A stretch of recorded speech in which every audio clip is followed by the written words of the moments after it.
नमस्कार। विश्व समाधान मंच प्यारा उत्तराखंड में आप सबका स्वागत है। आज चर्चा का मुख्य विषय है आज की खबरों का सारांश, उनकी समीक्षा। एक तरफ पूरा उत्तर भारत गर्मी की थपेड़ों से, लू की थपेड़ों से मरमाहित है, त्राही त्राही कर रहा है। देश की राजधानी दिल्ली में पानी के लिए हाहाकार मचा है। बिजली की इतनी ज्यादा मांग बढ़ गई है कि आपूर्ति करने के लिए अक्षम नजर आ रहे हैं। वहीं महंगाई की मार से आम जनमानस त्रस्त हो रहा है। एक बार फिर प्याज आंसू आम आदमियों को खून के आंसू रुलाने के लिए विवश हो रहे हैं। वहीं दूसरी तरफ देश की राजधानी में देश की सरकार नए लोकसभा के सत्र की तैयारी कर रही है। किसे लोकसभा अध्यक्ष बनाएगा, इसकी तैयारी कर रही है। विपक्ष का यह है कि सहयोगी दल, सरकार के सहयोगी दल अध्यक्ष अपना बनाने में सफल रहे। वहीं सरकार का मत है कि बहुमत उसे मिला है, वो बहुमत सबसे बड़ी पार्टी है, उसको अपना उम्मीदवार चुने। इसी कसमकस में देखते हैं आजकल क्या करेंगे, वह करना क्या है। लोकशाही के लिए जो भी अपना दल बनाए, वो लोकतंत्र में किस प्रकार से ये हाँकने की कोशिश करते हैं, ये देखना बाकी है। परंतु सबसे बड़ी बात है यहाँ आज हम चर्चा कर रहे हैं, ये नेट परीक्षा। भारतीय स्वास्थ्य सेवाओं के लिए जो चिकित्सक बनते हैं, जो आयुष सेवाओं में जाते हैं और अन्य सेवाओं में जाते हैं, उनके लिए परीक्षार्थियों की जो चयन की परीक्षा है, उसमें हुई व्यापक धांधलियों के कारण देश में इस परीक्षा में भाग लेने वाले 24 लाख छात्रों में, उनके अभिभावकों में ही पूरे देश में इस प्रकार का माहौल बना है कि ये किस प्रकार से देश का भविष्य क्या होगा। पूरी विपक्ष सहित सारे छात्र आंदोलन कर रहे हैं और वो कह रहे हैं कि राष्ट्रीय पात्रता सह प्रवेश परीक्षा को 2024 को रद्द किया जाए, क्योंकि इसमें बड़ी धांधलियां मिली। इसमें धांधलियां इतनी मिली कि इसमें 6 दर्जन के करीब 6 दर्जन से अधिक पूरा प्राप्तांक जितने 720 में से 720 अंक लेने वाले छात्र रहे। और दूसरा, इसमें फर्जीवाड़ा में किस प्रकार से पकड़े गए। इस परीक्षा को आयोजित करने का एक मुख्य कारण होता है कि प्रतिभावान छात्रों को चिकित्सा के क्षेत्र में ले जाया जाए।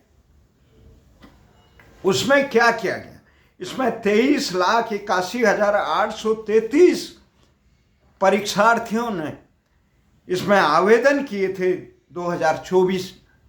इसमें इतनी धांधलियां हो रही हैं कि ये जो पटना क्षेत्र में जो पकड़ा गया है अनुराग यादव, इसमें प्रश्न पत्र को उसने कहा कि कोटा में था, वो मेडिकल परीक्षाओं की तैयारी कर रहा था, पर वहाँ उसके फूफा का फोन आया सिकंदर यादव का कि परीक्षा पेपर की सेटिंग हो गई है, आप जल्दी आ जाओ।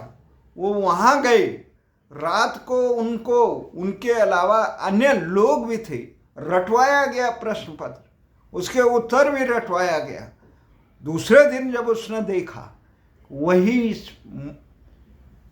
एज इट इज वो परीक्षा में वो प्रश्न आए हुए थे, और वो लड़का जो उसमें पकड़ा गया, उसे पटना के शास्त्री नगर थाने में उसके खिलाफ मुकदमा जब हल्ला मचा, कहीं से बातें लीक हुई।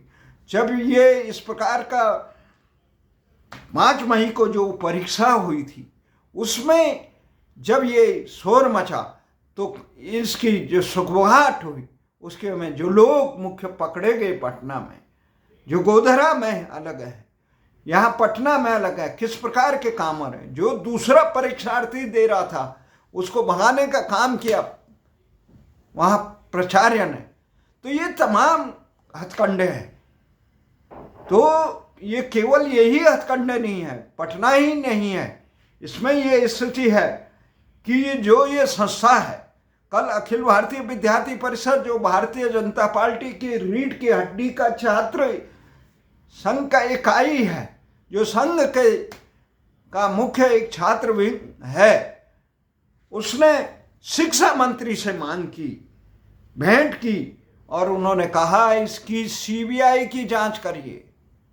जांच क्या करेंगे सीबीआई भी, वो भी वही पकड़ेगी, कुछ और पकड़ेगी।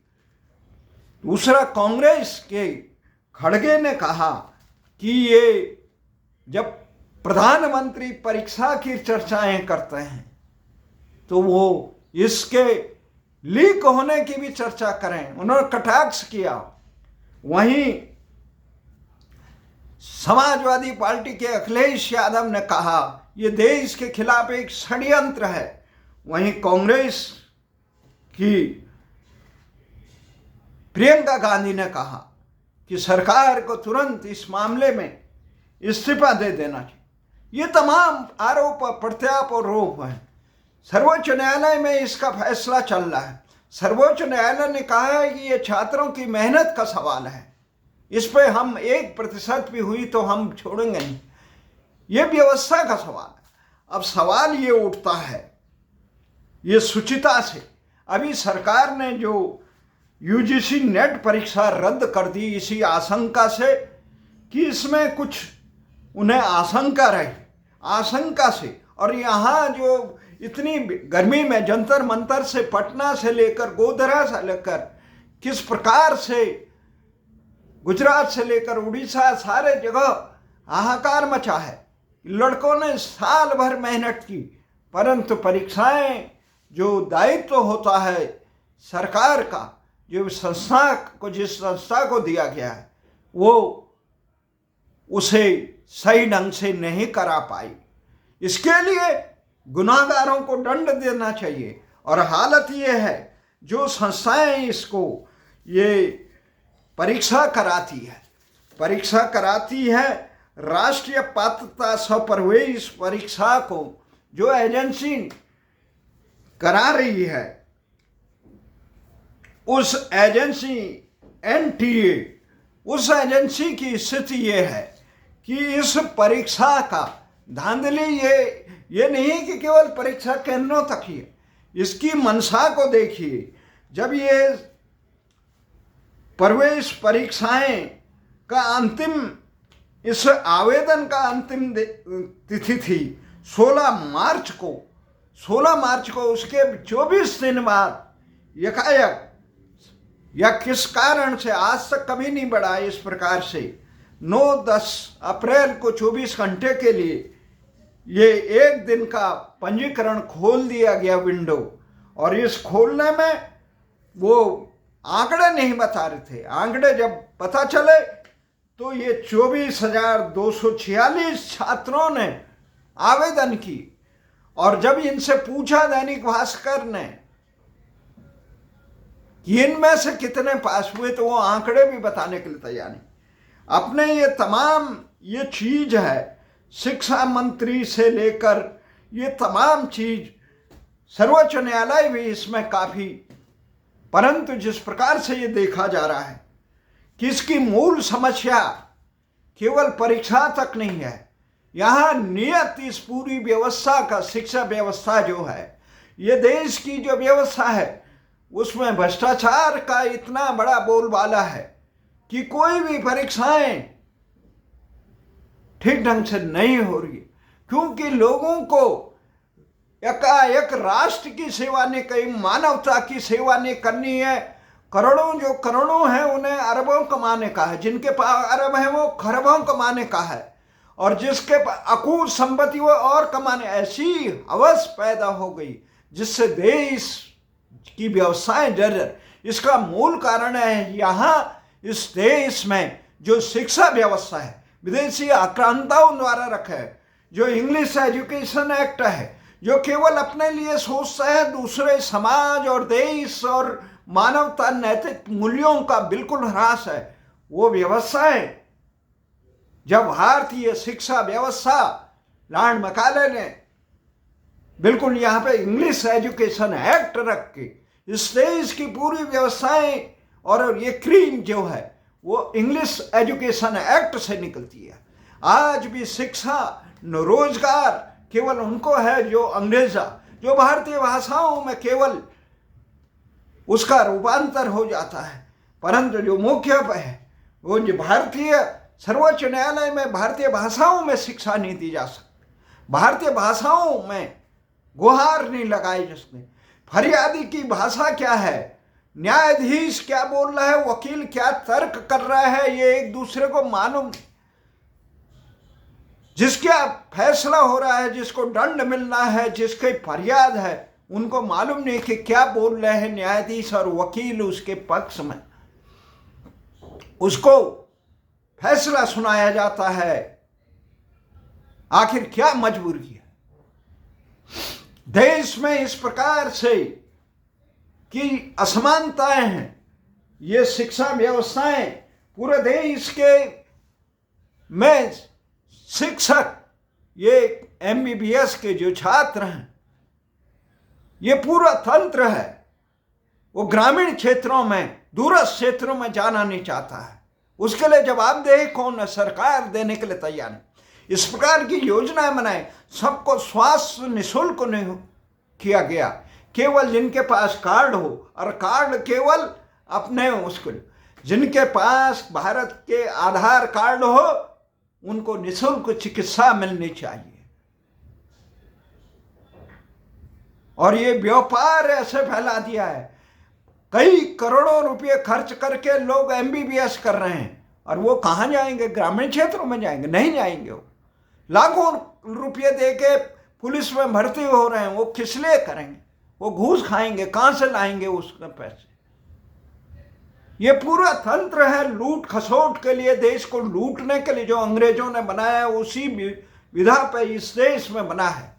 यहाँ के जो नेता हैं, नौकरशाह हैं, अकूत संपत्ति अगर उनकी जांच की जाए, ग्राम सेवक से लेकर, ग्राम प्रधान से लेकर, पंथ प्रधान से लेकर, यहाँ कैबिनेट सेक्रेटरी था, और इन मंत्री संतरी सांसदों, इनके नौकरशाहों की अगर जांच की जाए तो देश अकूत अरबों खरबों का, दर्जनों पंचवर्षीय योजनाओं के धन यहां मिल जाएंगे। अपितु यहां इतना अकूत पैसे मिलेंगे कि जिससे देश के तमाम संसाधन आगे बढ़ सकते हैं। तो इन स्थिति से हम आपसे ये कहना चाहते हैं कि यहाँ मुख्य समस्या है कि आपने चिकित्सक भर्ती कर दिए केवल इसके लिए। देश की शिक्षा व्यवस्था को जब तक नहीं सुधारोगे, भारतीय मूल्यों की जो सबके कल्याण के लिए 80 तक इस देश के दूरस्थ ग्रामीण क्षेत्रों में एमबीबीएस चिकित्सक थे। 12-12, 15-15 किलोमीटर पे हमारे गांव में, जैसे उत्तराखंड के सीमांत जनपद चमोली में, नारायणगढ़ क्षेत्र के कोटली में प्राथमिक स्वास्थ्य केंद्र में एमबीबीएस के डॉक्टर थे, सीतापुर के थे। और आज स्थिति ये है, सड़क आने के बाद बड़ी मुश्किल से पिछली दफे आए, जिला चिकित्सालयों की हालत खराब है। यहाँ पे मशीनें और भवन बना दिए गए हैं, वो भी कमीशन के लिए। योजनाएं बना दी गई हैं देश में, उनके मूल स्रोत पे जाने के लिए इंजीनियर तैयार नहीं है, जेई भी तैयार नहीं होता। कमीशन काटने के लिए कमीशन का एक ताना माना। योजनाओं, गाँव के पेयजल, हमारे गाँव में ये देख लीजिए, पेयजल योजना में इतनी बड़ी धांधली हो रखी है, उसके रिपेयर का पैसा चपट कर देता है। किससे कहे? सब एक दूसरे के कालिखों को पहुंचने का काम करते हैं, गुनाहगारों को सजा देने का। बिहार में कुछ दिन पहले अभी 12 करोड़ से बना हुआ पुल टूट गया। क्यों टूटा? क्यों देने वाली एजेंसी नहीं पहले ठेकेदार से इतने परसेंट का 30% 40% मांग लेते हैं, फिर ठेकेदार अपना 10-20% खाएगा, वो भी 10-20% उधर से वहां के स्थानीय उनको भी देगा, तो कहां से बचेगा? जिस प्रकार से मांझी ने बिहार के मुख्यमंत्री ने कहा कि पुल की कमीशन भी मुख्यमंत्री तक आती, इसमें इतना जर्जर है, अकूतों करोड़ों रुपये में चुनाव लड़ जा रहा है। कहां से लड़ेंगे? कहां से लाए ये इतने रुपये? 5 करोड़ 10-10 करोड़ 20-20 करोड़ रुपये में खर्च हो रहा है। अगर यहां जांच की जाए, केवल 2-4 आदमियों की जांच करने से देश में भ्रष्टाचार नहीं रुकने वाला, निष्पक्ष भ्रष्टाचार नहीं रुकने वाला है। जिनको सत्ता पक्ष आरोप लगाते हैं उनको फिर अपने साथ बिठाकर उन्हें महत्वपूर्ण पदों में बिठाते हैं। इससे भ्रष्टाचार रुकेगा? कभी नहीं। रामचंद्र जी की बात करते हैं, फिर कहते हैं जनता ने हमें वोट नहीं दिया। ये कांग्रेस हो, भारतीय जनता पार्टी हो, या कोई भी हो दल हो, इनको ये मत सोचिए ये राष्ट्र के लिए काम कर रहे हैं। ये केवल अपनी कुर्सी के लिए, सत्ता के लिए, अपनी हनक के लिए, अपने कैरियर के लिए, राष्ट्र के लिए अगर स्वयं सेवक संघ समर्पित है तो उनकी जरूरत नहीं है देश में। उसमें अधिकांश लोग, अनेक लाखों लोग हैं, पर उनकी कहीं सत्ता में पूछ नहीं। उनको व्यवस्था में महत्वपूर्ण पदों पर आसीन नहीं किया जाता है, उनको दर किनारे किया जाता है, उनको सुनने के लिए कोई तैयार नहीं। उनको भारतीय जनता पार्टी के अध्यक्ष नड्डा जैसे लोग कहते हैं कि अपने आका के इशारे पे कहते हैं कि हमें स्वयं सेवक की जरूरत। अब हम इतने बड़े हो गए कि एक वोट तक लाने के लिए आप ये सोचो, अब की बार 400 पार अंकुश लगाया, देश के परमात्मा ने बचाया। इन विपक्ष को, अंध तुष्टिकरण करने वालों को, देश को इस प्रकार से निरपराध जीवों की निर्मम हत्या देश में हो रही है। भारतीय संस्कृति को लुढ़लान किया जा रहा है और फिर भी तुष्टिकरण।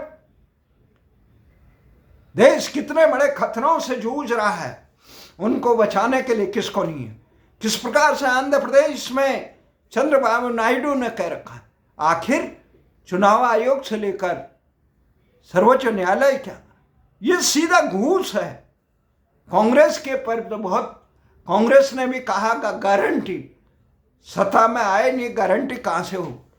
परंतु ये जो योजनाएं हैं, आप शिक्षा, चिकित्सा, स्वास्थ्य, न्याय, इन चीजों को निःशुल्क करें। छात्रों को जो पढ़ना चाहता है, भारत के छात्र मेडिकल के लिए कहाँ अभी पिटाई हो रही थी पाकिस्तान और भारत के, एशिया के लोगों की, कजाकिस्तान, ताजिकिस्तान, कहाँ क्यूबा में जा रहे हैं, कनाडा जा रहे हैं, यूक्रेन में जाए, किस प्रकार के विविध, यह स्थान नहीं मिल रहा। इतने करोड़ों रुपए लेंगे तो, और उसका रिजल्ट क्या है? आम आदमी को स्वास्थ्य सेवा। तो इसलिए मूल है, इसके मूल को सुधारना होगा। और मूल को कौन सुधारेगा? जब तक सत्ताधारियों का ये चुनाव पर अंकुश नहीं हो, और ये जितने मठाधीश बने हैं, नौकरशाह, इनकी आय से अधिक जांच होनी चाहिए। जहां भी हैं ये, इनकी संपत्तियों की जांच होनी चाहिए। ये देश के महत्वपूर्ण सेवाओं में, राजनीति में जिनको हो, उन्हें संपत्ति के अधिकार से वंचित कर दिया जाए। उनको खाने पीने रहने की सारी सुविधाएं देश करेगी। ये पंचतारा नहीं, सामान्य जितने आम जनता को, जब तक जनता का सर उठेगा उसे ही मिलेगा। ये न हो तो देश में ये लूट खसोड़ नहीं रुकने वाला। हमें ये कहना है, निर्लज्जता से रेल दुर्घटना हो रही है, ये मंत्री जिम्मेदार नहीं है। एक ट्रैक पर 2 ट्रेनें चला दे रहे, कौन जिम्मेदार है? उसका सुरक्षा चक्र, उस प्रकार के अपराधियों को लिया नैतिकता कहीं नहीं है। ये नेट परीक्षाएं तुरंत रद्द होनी चाहिए और माफी मांगना चाहिए। उस संस्था के पूरे मुख्य ध्वजवाहकों को हटा देना चाहिए, उन पर जुर्माना लगाना चाहिए। किस प्रकार के काम करते, किसके इशारे पे किया, किसके इशारे पे ये डेट बढ़ाई गई, किसके इशारे पे वहां ये तमाम कृत्य किए गए, उन सब को बर्खास्त, और जितने ये अवैध निर्माण हो रहे हैं वहां पे उत्तरदायी थाना प्रमुख से लेकर डीएसपी और नगर निगम से नगर क्षेत्र का, वो उनको भी जिम्मेदार। आप अवैध बस्तियों को चाहे उजाड़ दो, पर वहां पे रोकने का तुरंत जिन्होंने रोका नहीं उनको भी जिम्मेदार ठहराइए, उनको भी जेल में डालिए। केवल बस्तियां जब बन गई तब उजाड़ने से ये न्याय नहीं कहलाता।